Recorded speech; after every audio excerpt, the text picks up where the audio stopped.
আলাইকুম, this is me Atia Hossain. Welcome back to mom screen blog.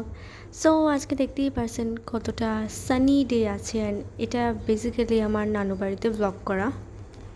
সকাল সকাল ঘুম থেকে উঠেই দুই বোন ছাদে চলে এসেছি নেচার ভিউগুলো দেখার জন্য। আমার না ছোটোবেলা থেকেই প্রকৃতির সাথে সময় কাটাতে অনেক বেশি ভালো লাগে। ওই টাইমটা আসলে বেশি সকাল ছিল না, জাস্ট 9টা বেজেছিল।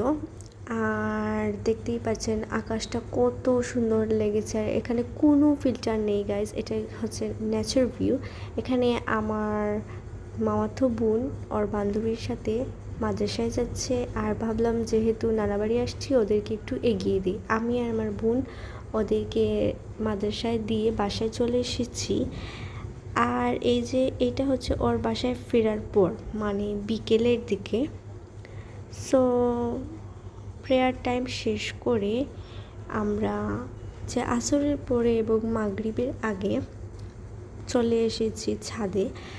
আর এই টাইমটা অনেক বেশি সুন্দর ছিল, মানে সানসেট ডোবার পথে অলমোস্ট মাগরিবের টাইম হয়েই গেছিলো, মানে আমরা ছাদে ছিলাম তখন আজান পড়েছিল।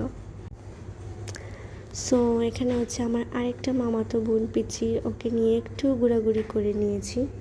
And this was the best part of my life, one of my dream moment. আমার সব সময় থেকে ইচ্ছে ছিল যে আমি সানসেট দেখে দেখে চা খাবো। মানে নর্মালি তো চা খাওয়া হয়, বাট সানসেট দেখে এই প্রথমই আমি হচ্ছে চা খেয়েছিলাম। এখানে আমি আর আমার বোন আমরা একসাথে টাইমটা স্পেন্ড করেছিলাম। The view was mashallah so beautiful. আমার জীবনের অন্যতম একটা সুন্দর দিন বলা যায়। As a viewer, if you really like this view, then don't forget to like, share and subscribe to my channel. Thank you so much for watching.